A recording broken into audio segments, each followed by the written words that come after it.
Le kiosque d'Europe 1 et toutes ses plumes, Marion Calais pour les régions, Ève Roger pour la presse internationale, Eva Rock qui regarde la télé et au milieu de toutes ces dames, Axel de Tarlet qui tente de survivre pour l'écho. Bonjour à tous. C'est un plaisir. Thomas. Bonjour Thomas.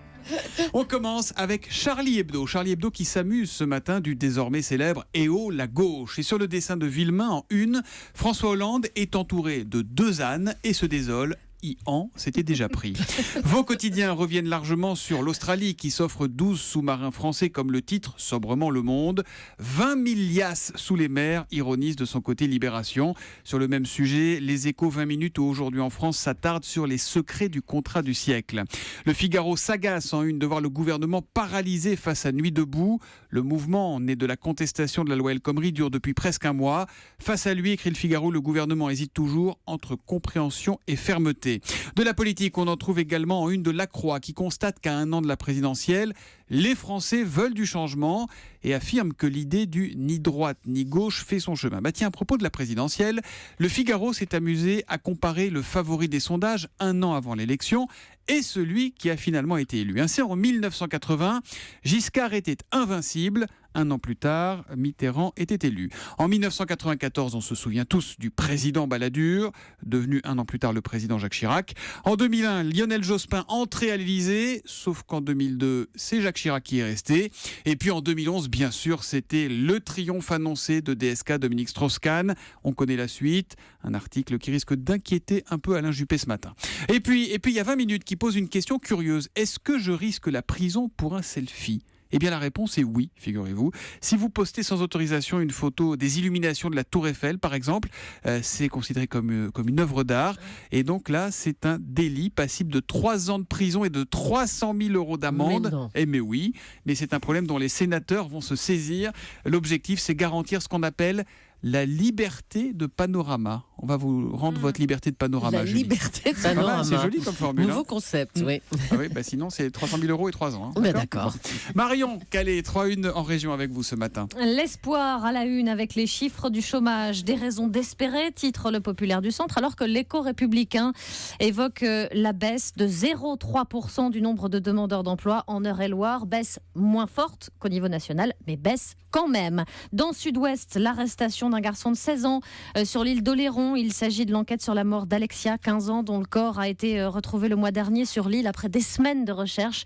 Le jeune homme connaissait la victime, écrit le quotidien. Et puis l'Indépendant, de son côté, s'inquiète après la gelée blanche du 19 avril dernier dans l'Aude. Certaines parcelles de vignes sont totalement détruite. La question se pose maintenant des indemnisations. L'histoire du jour fait la une du Parisien qui titre « Les coups fourrés des fourrières ». Et il y a aussi ce titre en page intérieure, « Alerte enlèvement ». Voilà ce qu'écrit le journal avec la description effarante des pratiques des 5 sociétés qui se partagent ce marché à plusieurs millions d'euros. Il y a ces embuscades, grutiers, pervenches de plusieurs dépanneuses qui embarquent à la chaîne des voitures mal garées et de préférence dans les rues pas trop loin de la fourrière parce qu'après tout, ça va plus vite.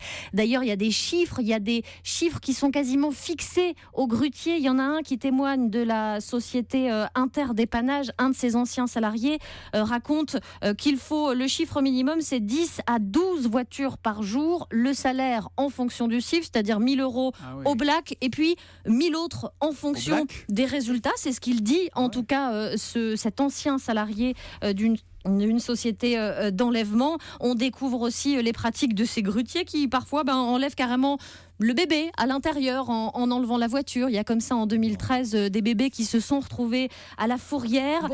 Beaucoup, en même temps, on laisse pas un bébé dans une voiture. Non, mais c'était des voitures visiblement garées en double fil. Une maman, par exemple, qui était allée déposer son enfant à l'école. En tout cas, ces témoignages, ils se recoupent. Et Philippe Goujon, qui est député maire Les Républicains du 15e arrondissement, demande, lui, une municipalisation des sociétés des fourrières parisiennes dont il dénonce les dérives aujourd'hui. C'est la différence entre Axel de Tarlet et Marion Calais. Marion Calais qui a dit du mal des fourrières va rentrer chez elle à pied, alors qu'Axel de Tarlet qui les a défendus va pouvoir y aller en voiture. Ce matin, Ève Roger, vous changez de moyen de transport, vous nous emmenez dans un jet aux États-Unis. Un petit avion loué par l'équipe de campagne d'Hillary Clinton, une vingtaine de places, fauteuil en cuir, histoire de transporter les journalistes qui suivent sa campagne. Rien d'extraordinaire jusque-là. Sauf que le propriétaire de ce jet, lui, n'a rien de banal. C'est un playboy milliardaire, la trentaine, joueur de poker, et qui lui aussi utilise de temps en temps son jet, mais pour y faire, lui, des orgies. C'est le site People américain TMZ qui sort l'affaire, photo à l'appui. Pas de doute, c'est bien lui, Dan Bilzerian, belle barbe, beau gosse, avec toujours le même accessoire, une fille nue sur les genoux, star du porno de préférence. Incroyable. Nue sur les genoux quand il pilote ? Non, c'est pas lui qui pilote. Il pilote autre chose.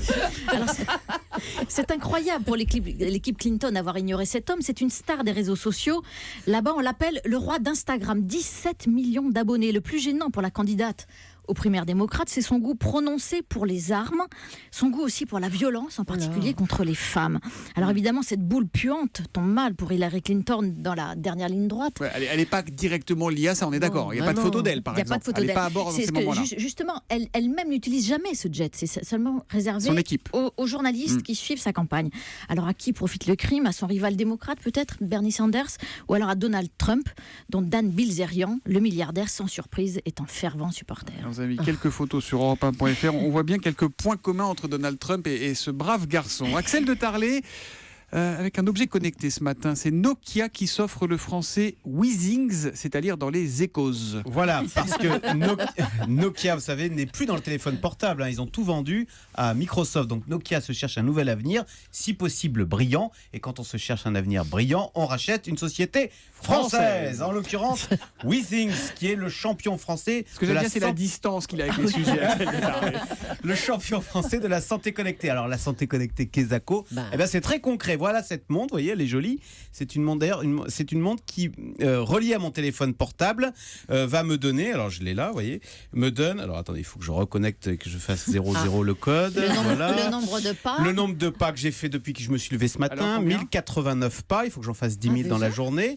Ça me dit le nombre d'heures que j'ai dormi, 5h43, les sommeils de nuit profonde.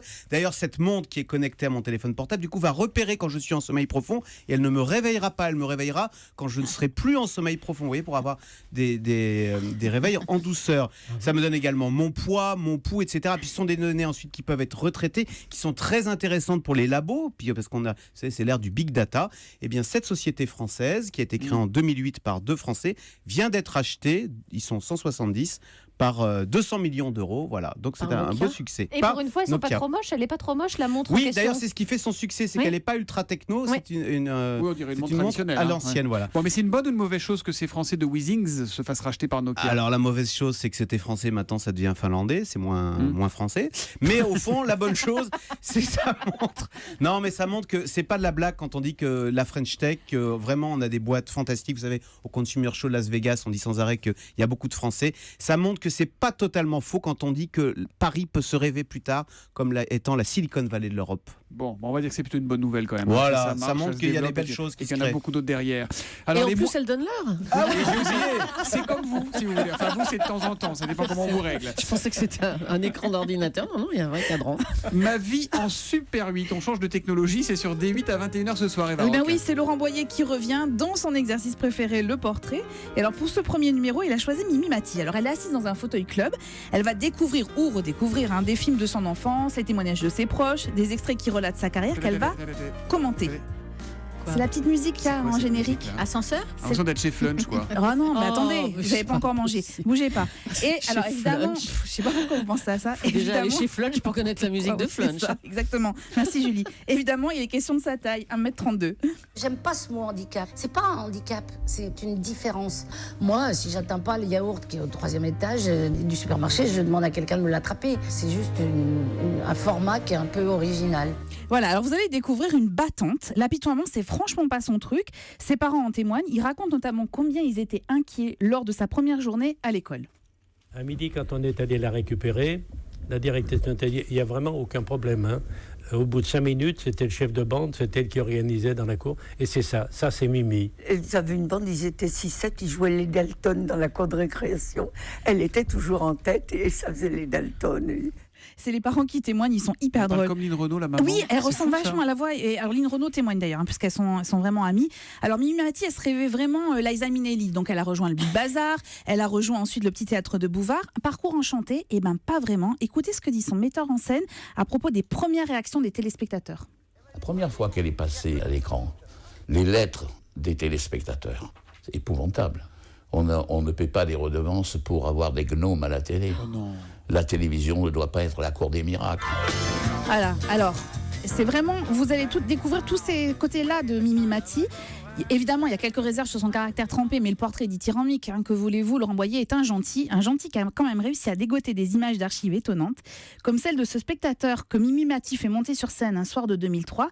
La scène est filmée dans les coulisses par une amie. De toute évidence, il se passe un truc entre les deux.